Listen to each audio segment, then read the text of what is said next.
Артағыларың келсе, осы попы вафлиді жасап көріңдер. Ішінде ақуызы көп және өте тойымды.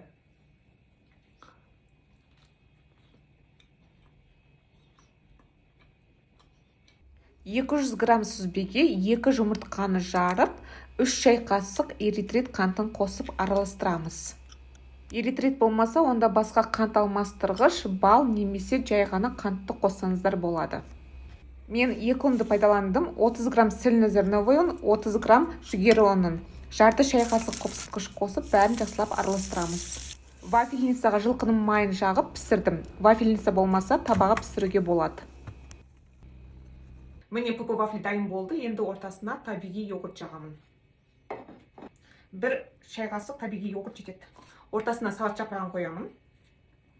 Үстіне қантсыз сироп құямын. Бананды осылай теңгелеп қойып шығамыз.